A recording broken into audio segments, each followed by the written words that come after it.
Of course, there's always an airplane right when I start recording.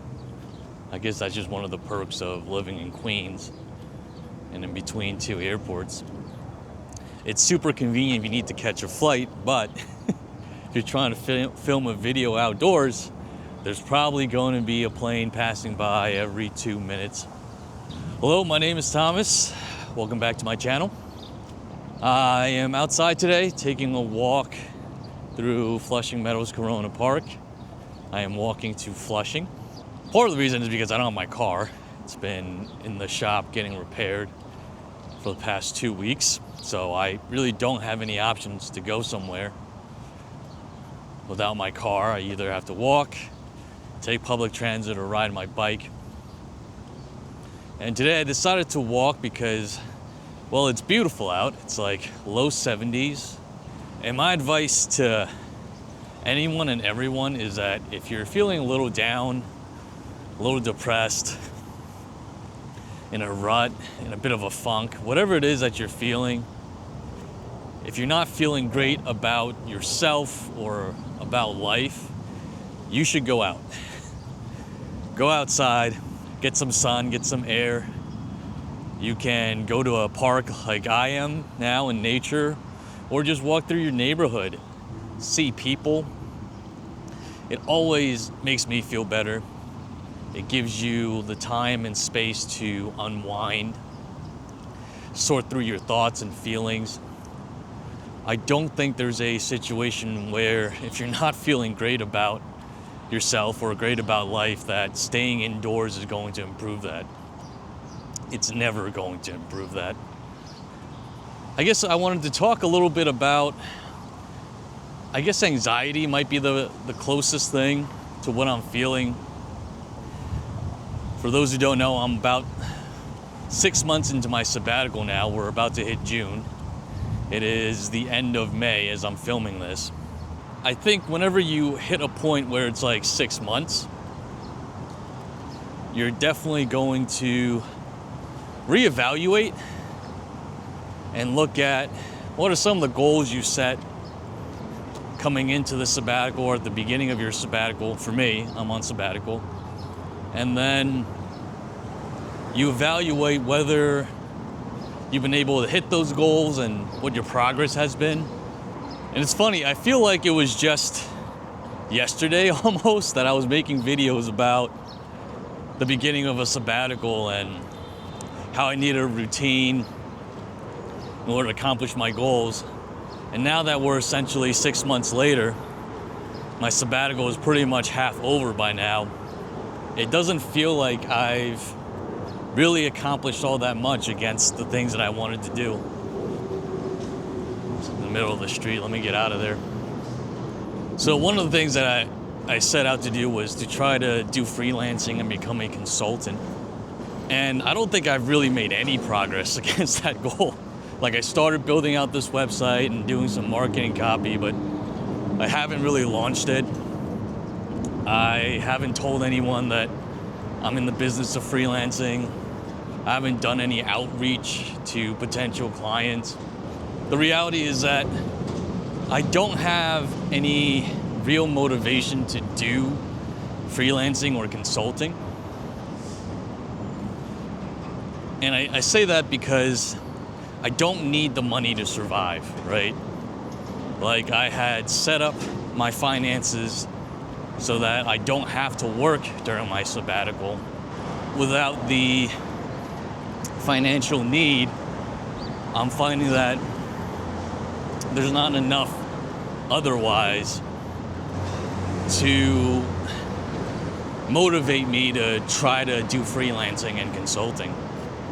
A part of me just doesn't want to sell myself, doesn't want to do marketing and outreach and rebrand and let people know, like, hey, this is a new thing I'm doing. Because it does take so much work to start up as a freelancer or a consultant.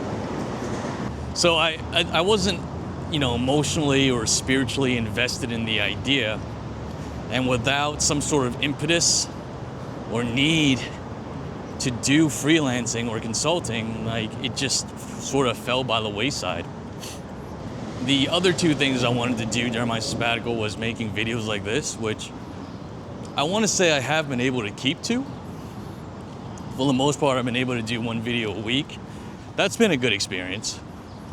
The process of making videos has also helped me flesh out writing my book about the third life crisis. And that is something that I have made some progress towards as well. But overall, I find that a very large challenge of being on sabbatical is that without any real pressure or deadlines, like how do you motivate yourself to actually do stuff? And this sort of goes back to my realization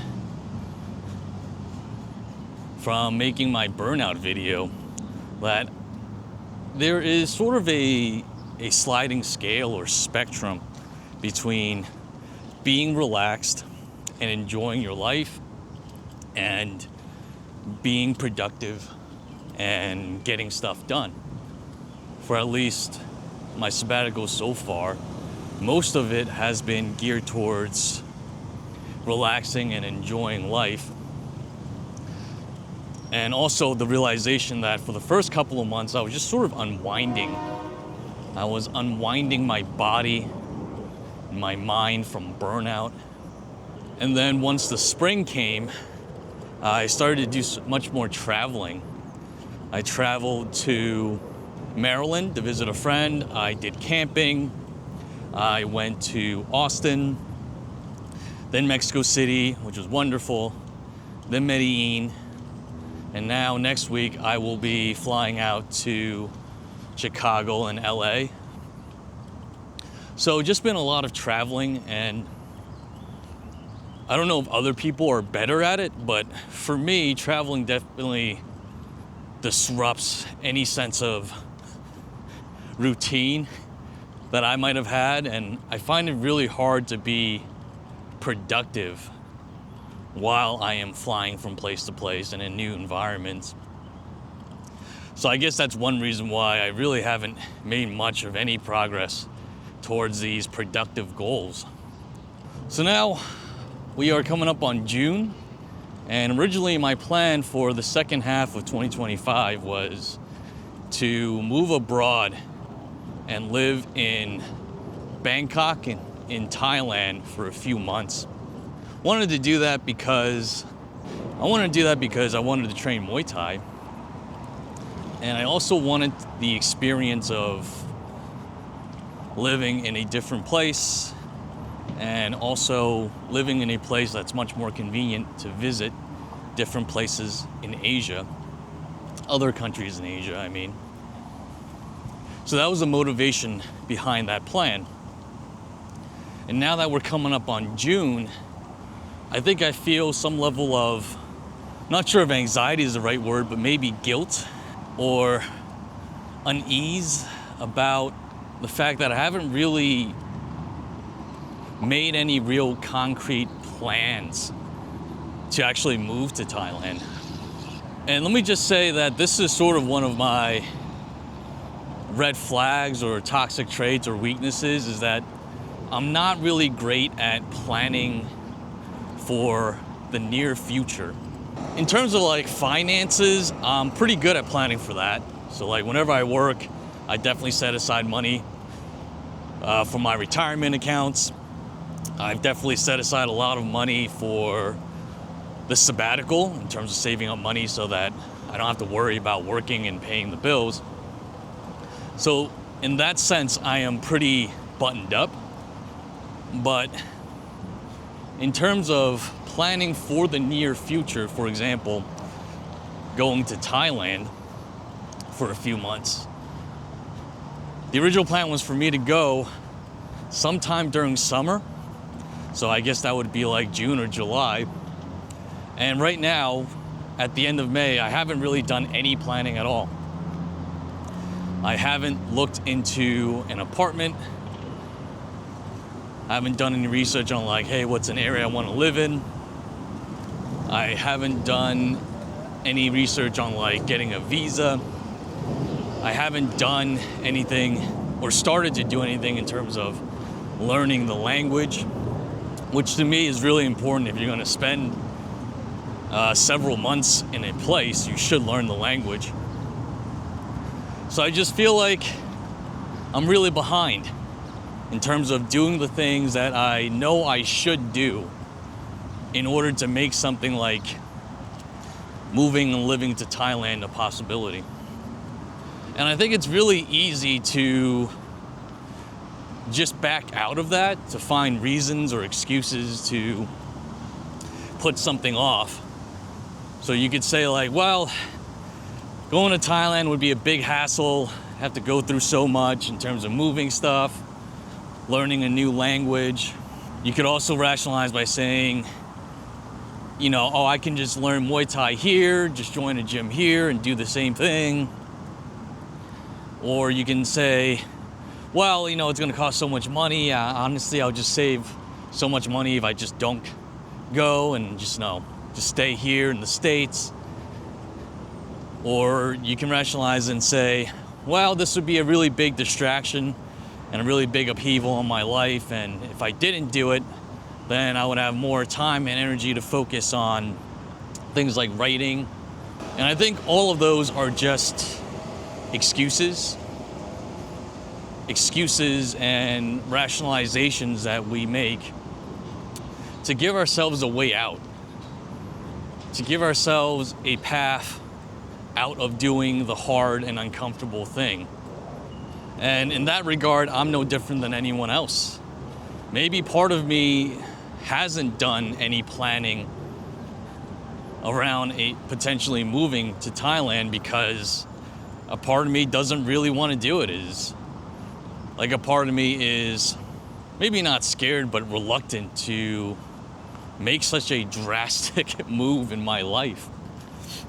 And I wonder how many of us do this all the time, right? Whether it is for something big like moving to another country, or maybe it's something much smaller. Like we use excuses and rationalize reasons for why now is not a good time to get started on that project or that side hustle or that small business idea or to go deeper into one of your hobbies. Yeah, I mean, without anyone really to hold you accountable, and as an adult, like, who is gonna hold you accountable? Like, how do you do hard things? How do you do uncomfortable things? Things that require you to do a lot of work that are a bit painful and that place you outside your comfort zone. Well, I think that's all I got for today's video. I thought this would be an interesting time to check in on the sabbatical in this brief lull that I have before I travel again. And if you made it this far in the video, thank you for watching. I will see you in the next video. And until then, take care of yourself, and if you can, someone else too.